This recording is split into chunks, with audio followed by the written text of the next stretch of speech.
Good morning, everybody joining me from Asia. My name is Michael Iannini from PD Academia. Today, unfortunately, my partner in crime, Paul Smith, for Future Directors Institute, join us today because he is ill. So we wish for him to get better. However, I am including comments and notes from discussions that we've had from him. And as always, as this is recorded and will be posted into our YouTube channel and onto our LinkedIn group, there'll be plenty of opportunities to interact with Paul and to ask questions about content that specifically relates to him. But hey, first, let's just get right into the content. Because it's just me and we have a few people online, we'll be able to create some interaction, ask some questions, but largely this might go a little bit faster today, so prepare for about a 30-minute presentation.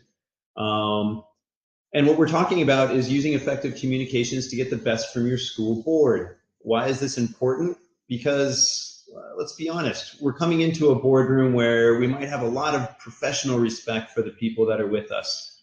We've all established ourselves in our professional industries. However, we come from very different backgrounds.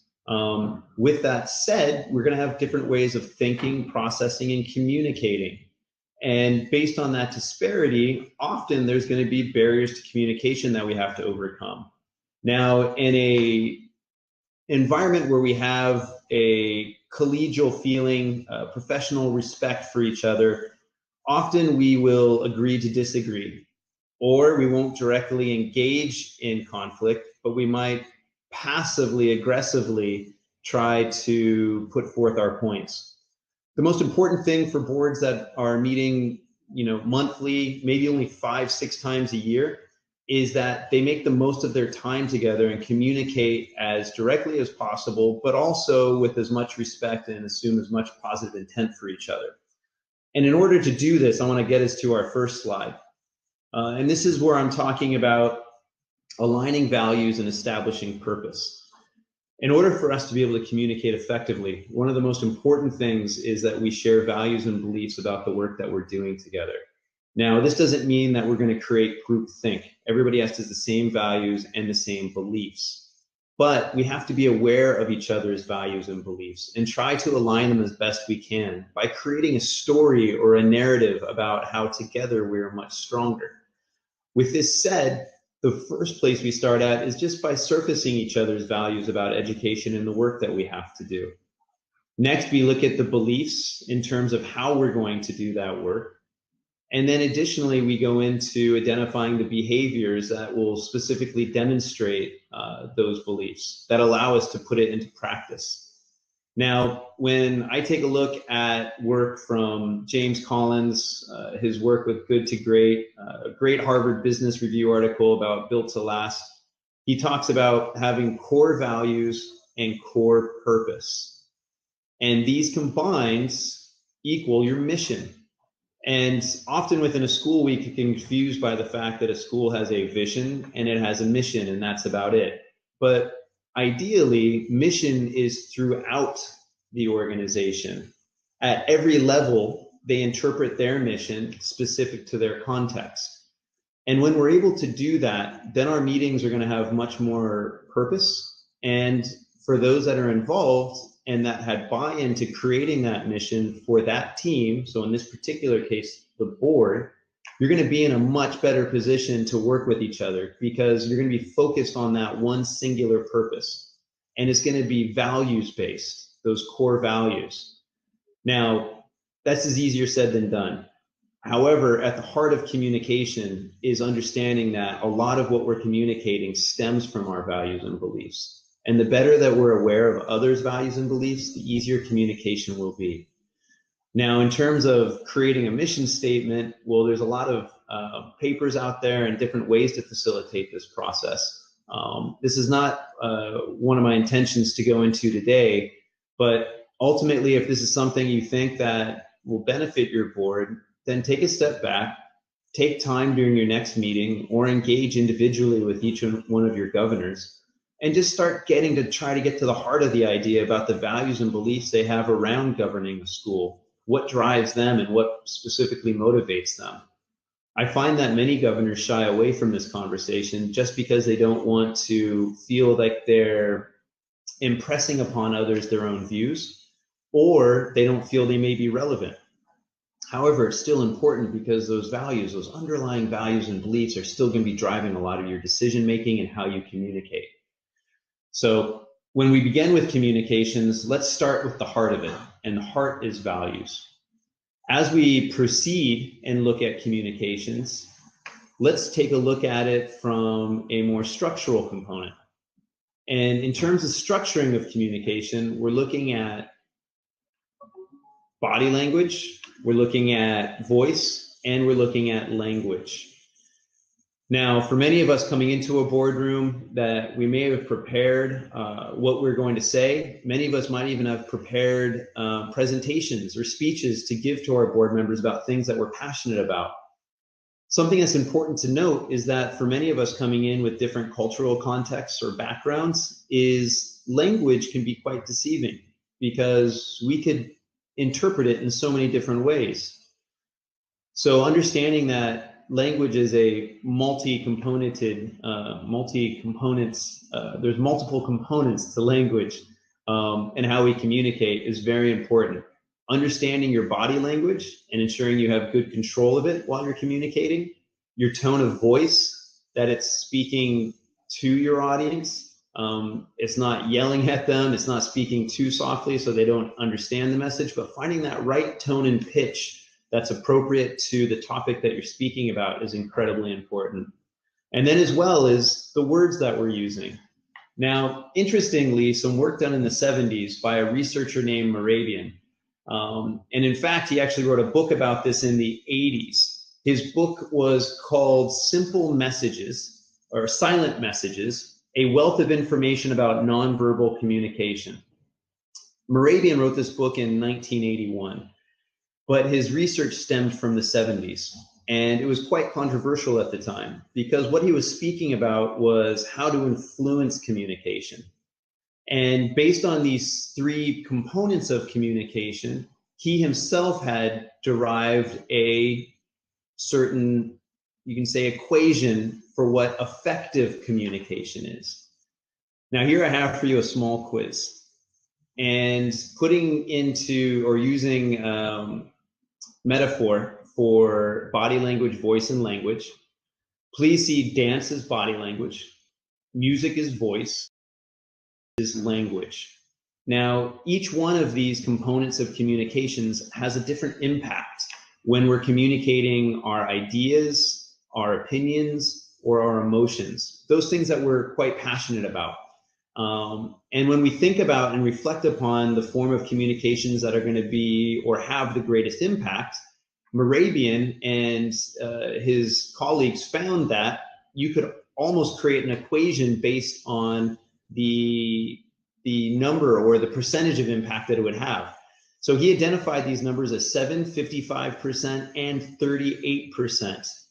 Now, I'm not saying dance is 7% of communication, music is 55%, and lyrics is 38%. But what I am asking you to do is to consider, if you had to draw a line from dance to one of those percentages, which one do you think would have the greatest impact for communicating your ideas, opinions, or emotions? Draw a line from music to one of the numbers as well as lyrics to one of the percentages. I'll give you a minute to think about it.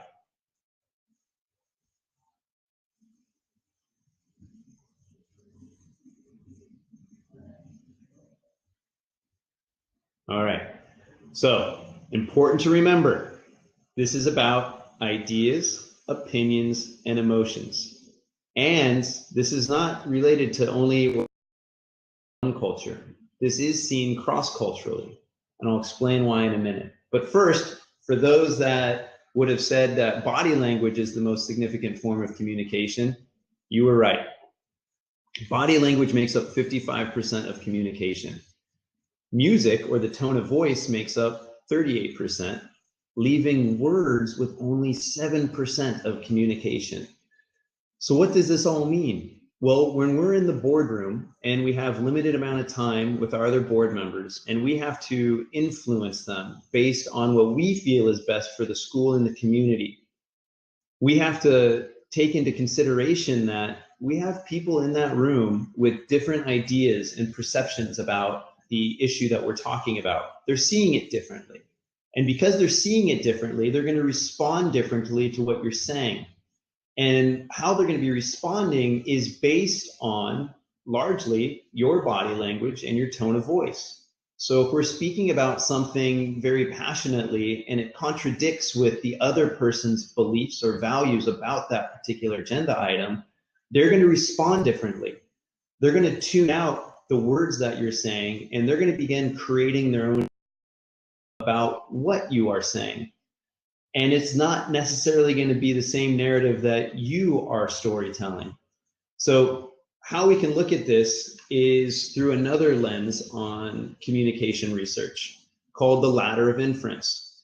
Now, the ladder of inference was coined by a researcher named Chris Ardress. Now, Chris Ardress was somebody that talked about neurologically about how communication is structured in our minds. His beliefs were largely, and his research also demonstrates, and as well as when we look at how to structure effective communication, it's all based on this model. So when we take a look at Ardress's research, what he was telling us is that first we observe data, we observe our environment, and based on what we're observing, we're going to select information that is important to us in terms of helping us form meanings. Based on those meanings that we begin to create, well, now we're going to make assumptions and draw conclusions. Now, interestingly, from the selecting data to the conclusions part of the ladder of inference, this is all happening subconsciously. We're not aware of it. This is happening within our brain, and often as the result of various schemas, these neural synapses that are connected within our brain. That form these schemas. And schemas are effectively shortcuts for how to process information quickly. And this all stems from our whole fight and flight reflexes. So when we connect all this neurologically, evolutionarily, and we bring this into a boardroom context, what we're faced with is the fact that when we're trying to make an impassioned plea or trying to persuade our colleagues to move in a direction that we feel is best for the school or the community, we have to accept the fact that they're observing us in terms of how we're communicating, our body language and our tone of voice. Now, if we're aligned with their values and beliefs and we're not in conflict with what the message is that they want, then yes, they will be more attuned to our words. But if there is any conflict between what we're saying and what they're thinking, then what we have to assume is that they're paying more attention to our voice and our body language. Now, based on this information, they're going to be selecting data that is going to be reinforcing their own beliefs. This is called a reflexive loop. This is when you start to selectively take data that reinforces your own opinion or beliefs or emotions. Based on that, we attribute meanings and create assumptions. Those assumptions and ultimately the conclusion from those assumptions are what create feelings. These feelings, based on those feelings that we have, will in turn affect their own body language and tone of voice. And again, this is happening subconsciously. We're not aware of this process directly, but what we are aware of is the actions that, the actions that we take. And those actions are based on the way we communicate back with each other, or on how our body works. So think about this. I could be saying something to you right now that you absolutely don't believe in the fact that, Mike, I'm sorry, lyrics are more than 7% of communication. And in my cultural context, I absolutely don't agree with you. And you don't really have the opportunity to say that to me through this webinar, do you? You could type in that question, and I expect to see some questions shortly. But what you do need to end up understanding is that through this context, the only thing you have is your body language right now. And if we were in a video conference, but you were on mute and knew that you couldn't speak to me, I would be able to tell whether or not you agreed or did not agree with what I was conveying to you right now. And that in itself is one of the most important aspects of communication, is understanding that even while I'm speaking to you, I'm also looking for these visual cues to see if you understand or agree with what I'm doing. So one question I see coming up online is, hey, Mike, is this 100% reliable? Now, there is quite a lot of criticism about Moravian studies. However, based on what he did do and what he was able to replicate in his studies and with other colleagues, is, again, this is based on when we're talking about something at the board level that is impassioned. It's something that affects our beliefs, our opinions, our values. There's emotional context. So if there is no emotional context and we're just looking to approve some budget items, to go over minutes from the last meeting that effectively everybody's agreed to, and we're just looking forward to starting with today's meeting, then ultimately, yeah, words will be fine. When we think about the fact of just going through giving information that doesn't have any sort of emotional context or in any way might be controversial, we can affect that those words would be okay.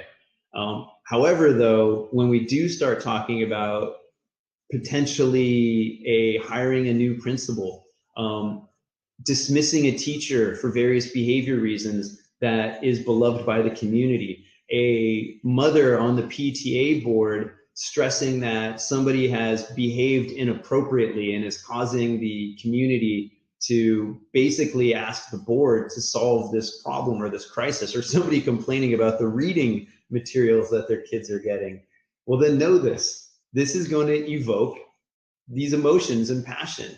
And as they do, your body language will speak louder than words. So before I go on, I just want to see if there's any additional questions around this form of communication. I'll give it a second here.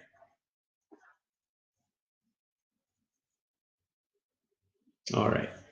So as we move forward, one thing I want you to be aware of in terms of, hey, if you're the board chair or you're a governor and you're speaking on an issue that you believe very passionately about, something to you that is incredibly important about how the school functions and the community relations are impacted by this, know this: assertive communication will be the most effective form of communication. Assertive communication is interesting, though, because I'll give you an anecdote here. When we think about assertive, many people will start to define it in terms of authoritative. They'll use authoritative words to describe assertiveness, meaning that you'll put yourself first. You'll speak in a very dominant tone. In fact, the word dominant could be front and center for assertive, but that is not what it means. That is not what it means at all. Culturally speaking, here's another interesting one for those that are in Asia, is that, and I love challenging people on this, so email me if you think I'm wrong, but 7 years of facilitating this content, I have yet to find a Chinese person to be able to provide me a word for assertive in Chinese. There's about 4 or 5 related words, all of which are very closely linked to authoritative, but we have yet to find a Chinese character or set of characters that would correctly describe assertive in the way that I'm going to define it for you now. So based on the slide that I have for you, being assertive is the right thinking. And one of the most important things for a governor that we really want you to be mindful of is that when you're in the boardroom, you're there for a reason. You have a right to be there. You have a right to voice your opinion and your beliefs. Now, that said, how we voice them is going to determine how influential we are and how persuasive we can be with our colleagues. So understand this: being in that room alone has given you the right to voice what you feel is best for the school. Now, identifying and understanding how to say it and when to say it is going to be the next parts, because being assertive is also using the right speaking. Now, often in being assertive, We're not going to say you or them. We're going to put things in the perspective of us, meaning I. And so it's I feel, I believe. And this really sets the tone for the fact that this is where you're coming from. You're not trying to establish what other people's beliefs are, because if we were to say, hey, the community wants this, then people could easily challenge you based on their perspective of the community. But if you can say, I feel this is best for the community because, then we're coming from your own personal standpoint, which is going to be much more difficult for colleagues to challenge. So remember to use the language that really speaks to your values and beliefs, and that you're surfacing them in a way that is not going to be controversial or create conflict with others, but allow them to understand and be aware of why you're raising this point. Lastly, you really need to focus on the right behavior. To be assertive, you need to be confident, not dominant, but confident. Now, being confident is having a calm tone of voice. It's not moving around a lot, shaking, moving the hands, speaking very loudly, getting in people's faces. Being confident is being reserved. It's making eye contact with all of those that are in the room with you. It's speaking in a way that, they can listen. They're not going to feel challenged. And again, because we're now talking about something that we are passionate about, we have to expect the fact that they may not be listening to our words. So let's make it as simple as possible to communicate. And this comes back to the question somebody asked earlier, is it 100% reliable? And I would say yes, it's 100% reliable as long as you kiss your message.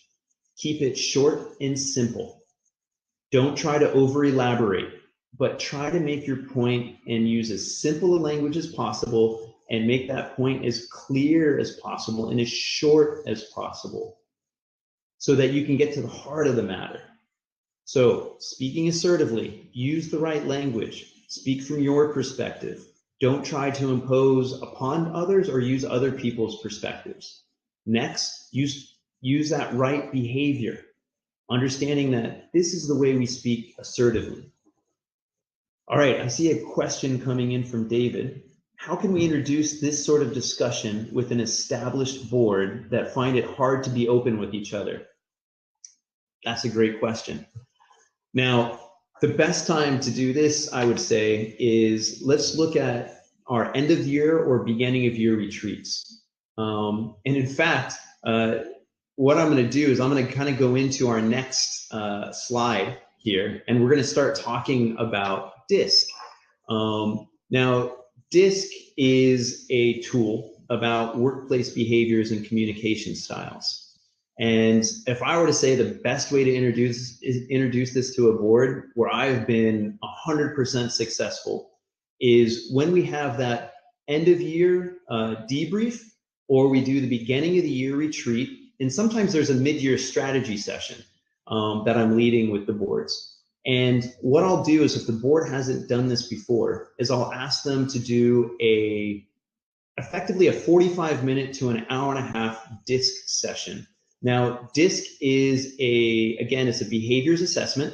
It's based on a model by Marston, and I'll go into a little bit about that model in a minute. But three very important things about this model is that it creates awareness of your own personal communication style as well as others. So you have this awareness of self and other. It creates acceptance because now there's this tool that validates who I am and who you are. And through this validation, people now become much more open-minded to how their colleagues communicate and will gain in confidence about how they can communicate with others. Lastly, it helps you to adapt your communication.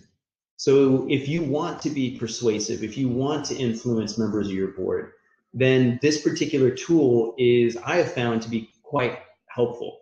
Now, many other boards or corporations, they'll use such things as Myers-Briggs. There's about 5 major, I would say, behavior assessments out there.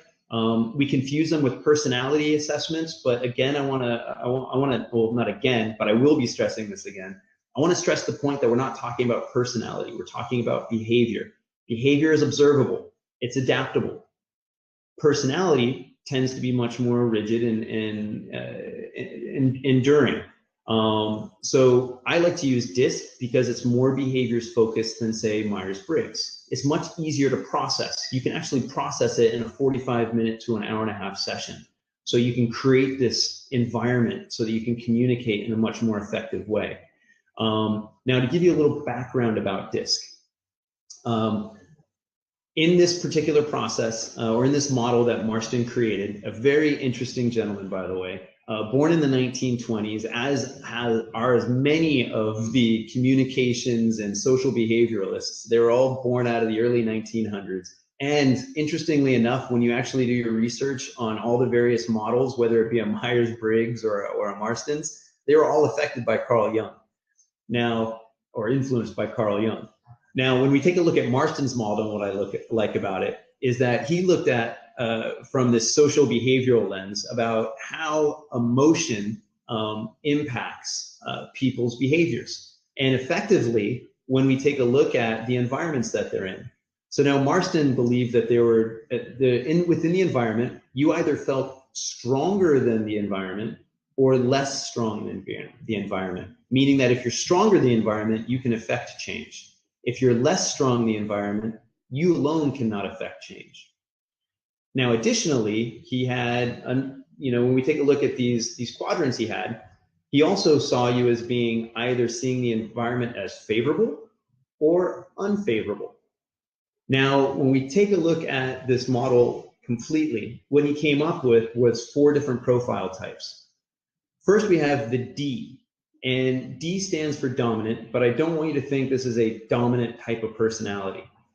D, effectively, they think the environment is unfavorable, but they also believe they're stronger than the environment.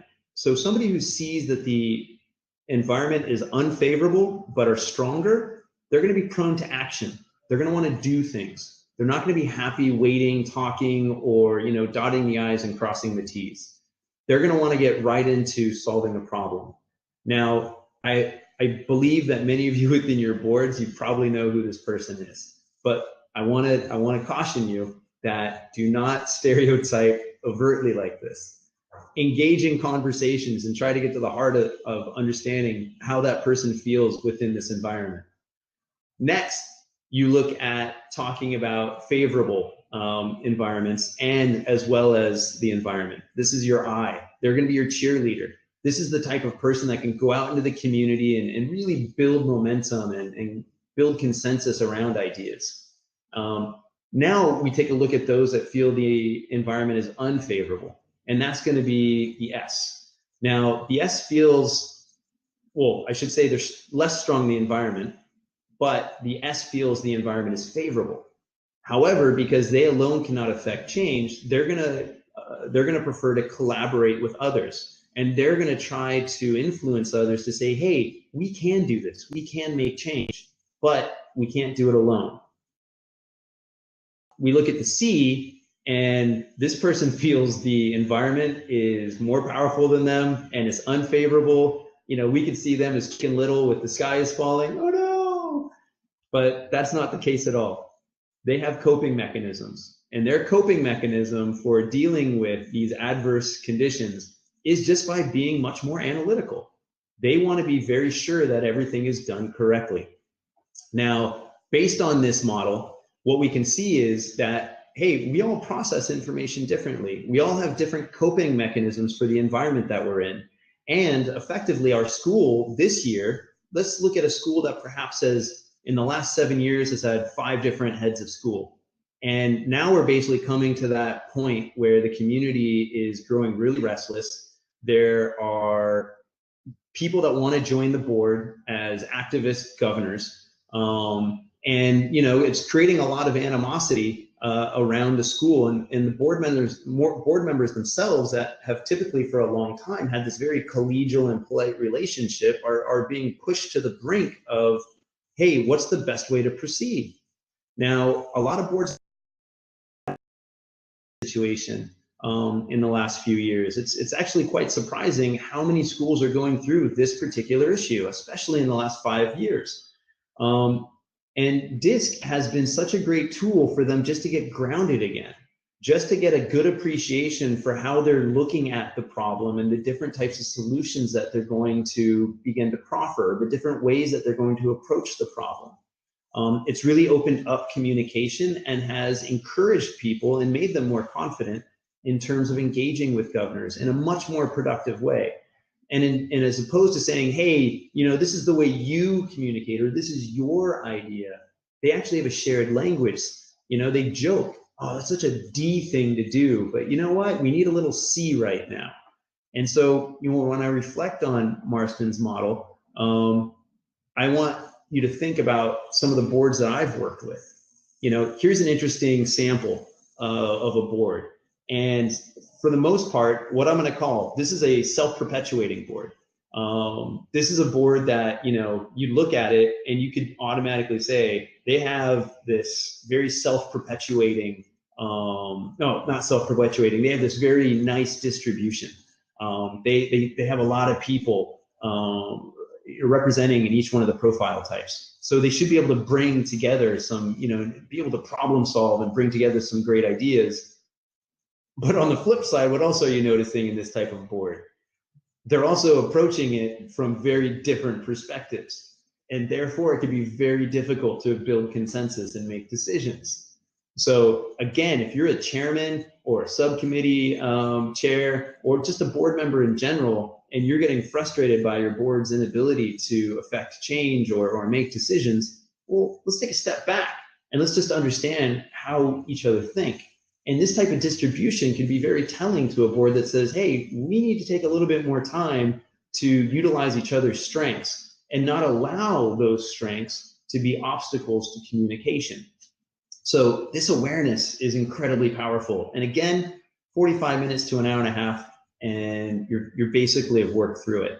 Now, when we have this type of team, we have to expect, we need to, I'm going to come to the adapting part of communication.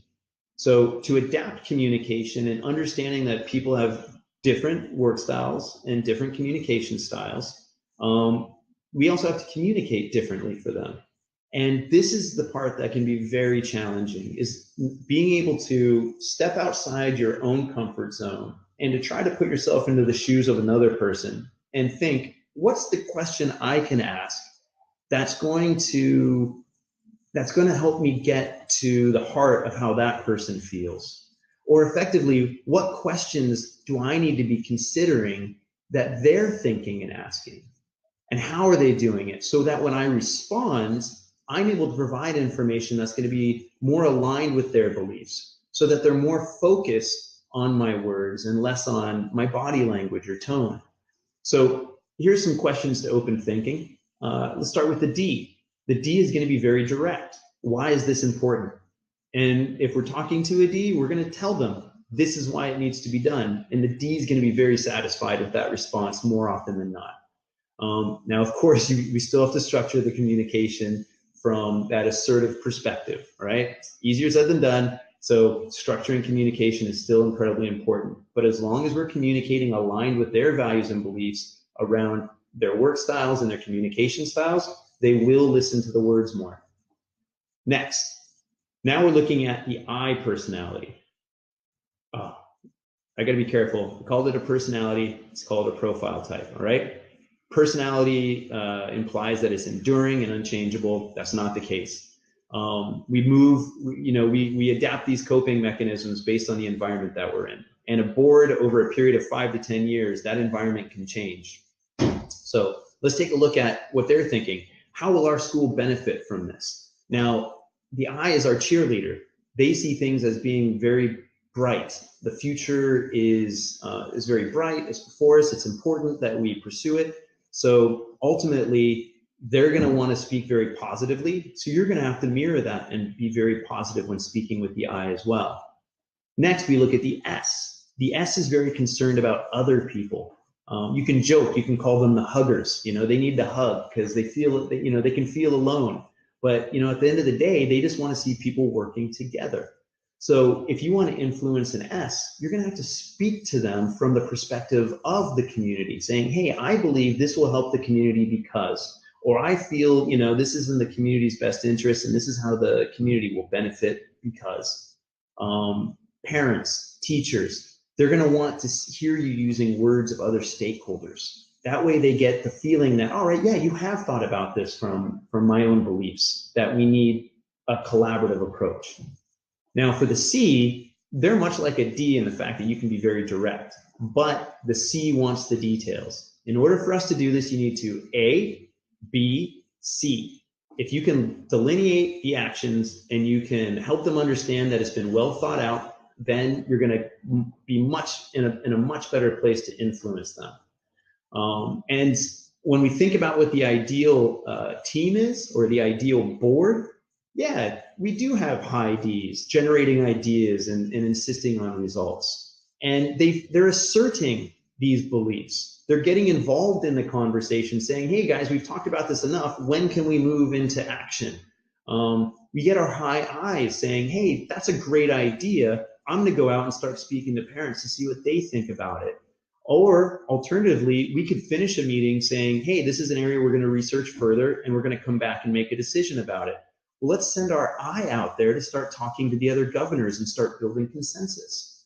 S, also in a great position for building consensus, but ultimately as well, they could be the ones that are looking at, once we do have this idea in place, how can we make sure that idea is implemented and bought in by all of our stakeholders? So, they're pairing up very nicely with the I in this case. Whereas the C is going to make sure that, no detail is left unthought of, that they're going to be very precise in terms of how that work is done. Now, the cool thing about this model is if you're a board chair or a committee chair, you have a great model for how to delegate work as well now amongst your board members in between meetings based on what their preferences are. So think about DISC in this sense. It's not just about communication, but it can be a great delegation tool as well. Now, as we kind of move from understanding how communication is structured and using a tool such as DISC to create better awareness, acceptance, and understand how to adapt communication, now let's look at this in the context of where we're communicating the most, which are going to be meetings. But before I push on to structuring agendas, I want to see if there's any additional questions about DISC or what I've mentioned up to this point.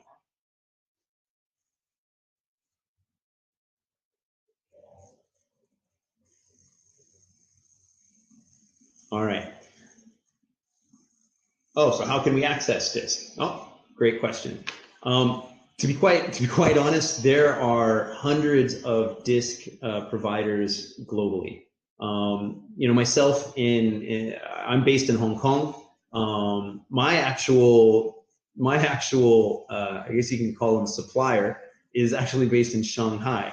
And so I have access to DISC assessments that are in Mandarin, Cantonese, and English. I know there's Spanish, French, German, so they come in a variety of languages. Best thing to do is basically to search DISC in the city that you're in, and I bet you'll pull up like 10 or 15 training companies.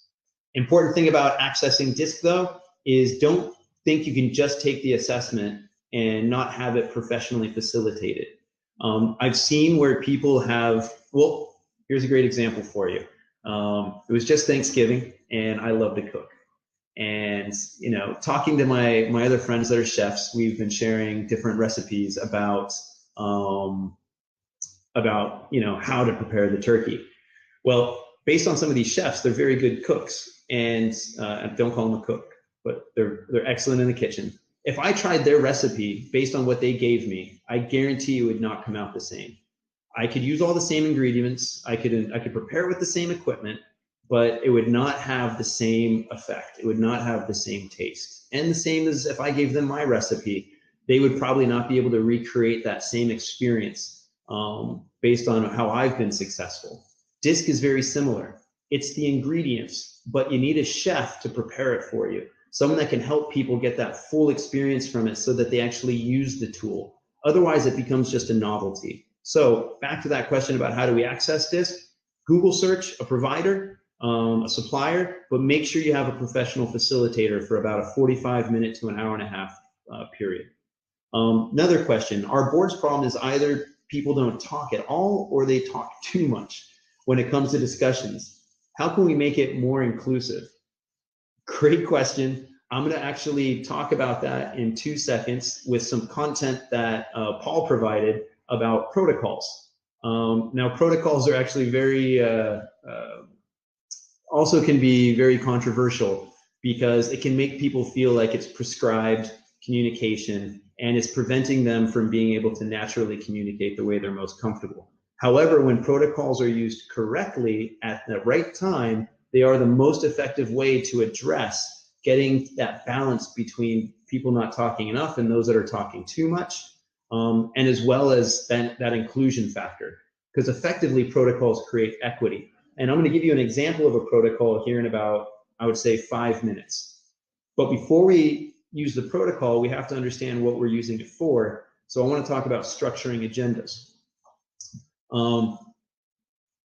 Quick point about structuring agendas, and I'm going to be including a link to an article that has influenced this slide. It's called The 3 Types of Meetings. And in this article, what the writer was talking about is that meetings effectively have agendas that are for why items. So they're decisions that need to be made. They're what items. It's information that needs to be shared. Or they're how, and that's about discussions. And when we take a look at these meetings in terms of their duration and frequency, the whys, those tend to be the longer agenda items. The whys are values-based. They really speak to the fact that everybody needs to be included in the conversation. You can't have one person dominating it. Everybody needs to be able to surface their own values and beliefs around the particular topic. But we have to expect the fact that if we have a 2-hour board meeting and we have 2 or 3 why items, this is when you effectively end up having a board meeting that goes till midnight. Frustrates a lot of people, including the chair. But you know what? Have we actually truly thought about what type of agenda item it was? Was it a why, a what, or a how? Odds are no. It got on the agenda because it just needed to be discussed. But when we structure whys, the duration of the conversations tend to be much longer. And if you try to cap it, if you try to shorten it beyond what people, if our governors want to contribute more, they're going to feel like they've not been included. They're going to feel like there hasn't been any buy-in. They're going to actually react against any decisions that are made. Effectively, what happens now is your future meetings could be impacted by this person passively aggressively reacting, in the fact that if they didn't feel they got to express themselves in that first meeting because conversation was cut short, then in the next meeting what they're going to do is they could be the dominator. They could be the one saying, I'm not going to let this happen again. I'm going to tell you how I feel and I'm going to say it completely. Or they could be the person that thinks, what does it matter? You're not going to let me say my piece anyways. Those other people are going to speak longer, so I might as well just sit back and just play my role as a governor. So it's interesting, the question that we just had talking about inclusion. Well, sometimes the lack of inclusion is because of the belief of the governor feeling that it doesn't matter. Conversation is going to be cut short, or we're not going to go with what I think anyways. So the whys, when we're structuring an agenda, you can't put too many of those into your agenda. Effectively, you only want one.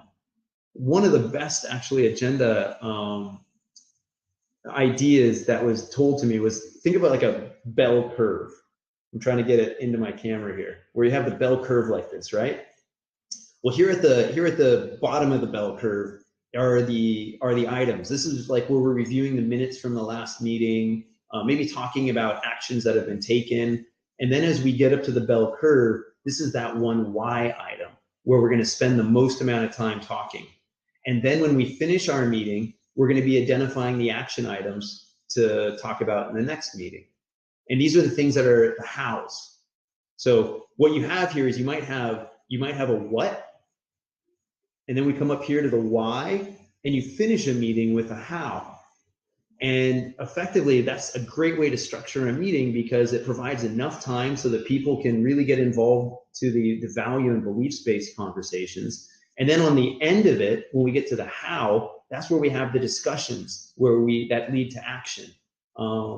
And there's no greater feeling than leaving a meeting having decided on action points that are going to be reported on. People knowing what they need to do in that next meeting. So before I go into protocols, I just want to see if there's any questions about structuring meeting agendas and why it's so important to put that time into considering and thinking about what the discussions are going to, what types of discussions and conversations are going to take place around the agenda items we have there. Don't let them just naturally pop up. You have to structure it. And again, if I had to kind of come back to I'm trying to get it within the video, our curve, what we're looking at here for this natural or normal distribution is we're looking at our what, our why, finishing with a how. And as we come down, obviously there's less time for discussion, and we can engage in more of those discussions. But before I move on, any questions about agenda setting?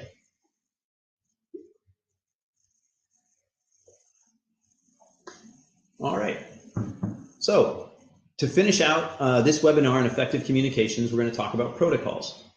Now, one protocol that my colleague Paul introduced in our last workshop in Hong Kong about building effective governance, which ultimately was probably the most popular part of the workshop, and he was very upset with me that we actually didn't expand on it. Well, he's also very upset with me that I took so long in the morning with my content that we had less time for it in the afternoon. So lesson learned.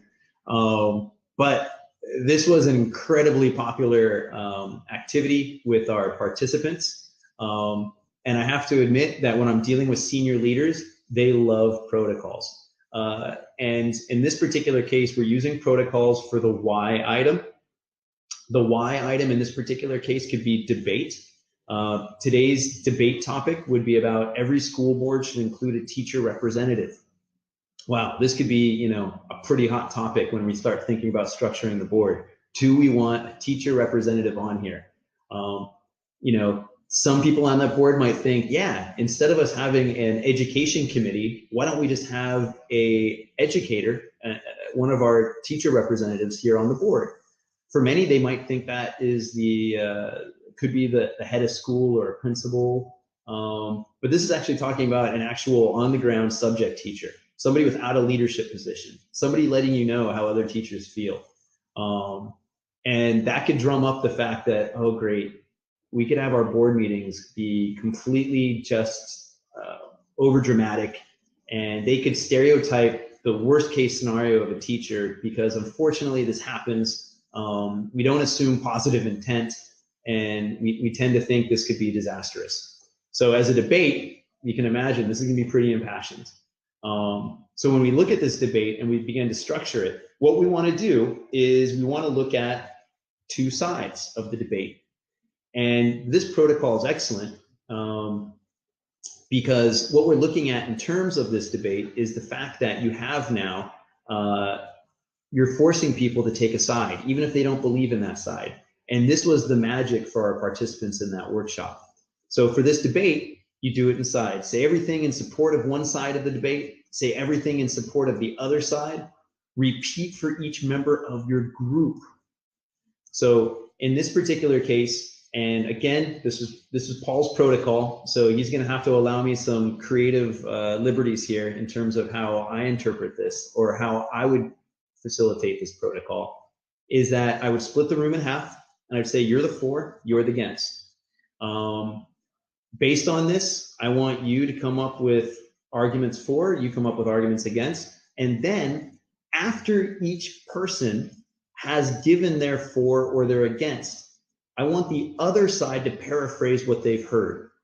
Paraphrasing is one of the most important forms of communication that we can use, especially in a board setting, because not only does it let other people know that we heard them, we were listening, but it also helps to reinforce what has been said. And it forces us to also reflect specifically on that. And why this is important in the form of protocol, because often what happens is that while somebody is talking, we are selecting data. Remember that ladder of inference. We're selecting data that is reinforcing, that reflects the loop, that's reinforcing our own beliefs, and we're tuning out the other words that may not reinforce it. And so now we're creating our own narrative of what's being said.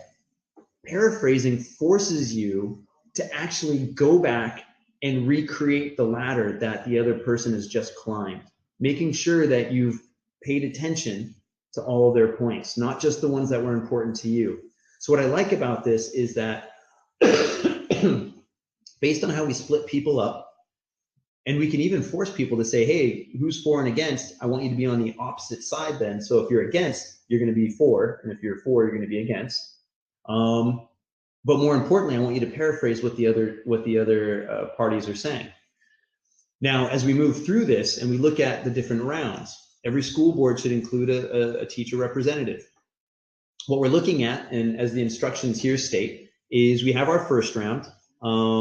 And I'm looking here closely because I don't wear my glasses. We have our side for and our side against, each given a minute to state their case.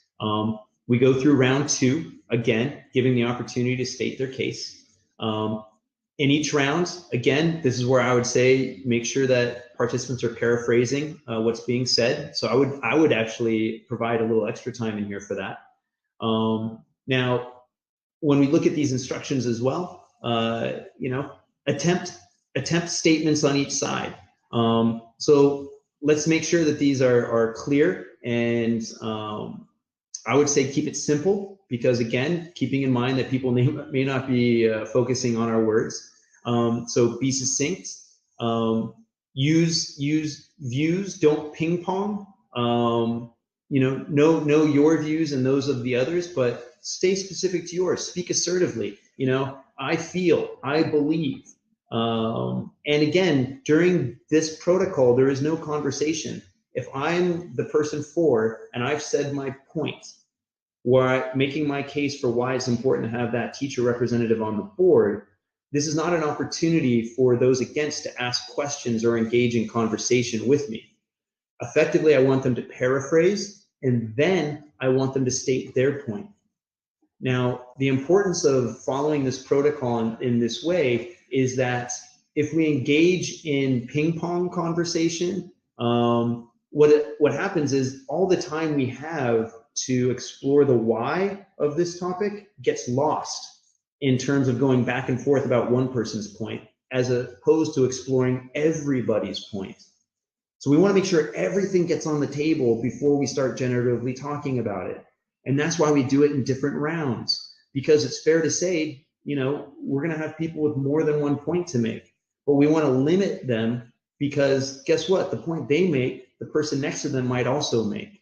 And this effectively allows us to create a list, if you will, of all the points for and against. And as we go through these rounds, we can really flush them all out, get them on the table, and that puts us in a good position to then move into discussing them.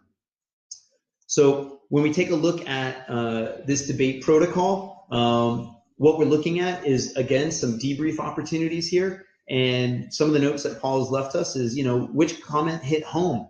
So now here we've created this complete list, and now we can start debriefing it. Hey, which comments were the most persuasive? And what does that insight, say about you in terms of your beliefs? And this is great, because now we're getting into the position of really surfacing and making transparent, or I should say explicit, those values and beliefs. And do those values really align with the mission of our board is? Lastly, because we're sharing these succinctly and moving forward in terms of our conversation, we're also expanding thinking. We're giving ourselves the opportunity to now operationalize these thoughts, because we can identify the ones that were most persuasive and those that were least, focus on the ones that were most persuasive, and see if we can build a plan around them. So really, based on those insights that we've gained from each other and understanding where they have come from, those values and those beliefs, and looking about how we can align them across all the board members, we have a much greater chance of building buy-in. And so ultimately, this is an example of one protocol that was very successful. And again, something that I love sharing. The one thing that I would add to Paul's protocol here is ensure people paraphrase what they've heard the others have said. because that makes sure that they are actively listening and that they're not in that reflexive loop, that they're not selectively identifying what they want to build their own argument, but effectively what they're doing is they have taken into account everything that the other person has said, thus giving much more weight to the words. And I'll be honest with you, I'm at 52 minutes. I thought I was only going to go 30. I am exhausted in terms of about how much energy and excitement I put into this. So I hope that I haven't turned anybody away, and that my words did have meaning in this particular communication environment. Before I close out our webinar today, are there any last questions? All right. So, hey, great interactive group today. Please find us on LinkedIn, the School Governance Network. You can find me, Michael Iannini, on LinkedIn, as well as Paul Smith. We're both linked into that group. We also have a YouTube channel where these videos will be posted, and that's also the School Governance Network. For those that want to find an archive of our videos and learning articles, you can go to www.pdacademia.com. I'm just going to type that in.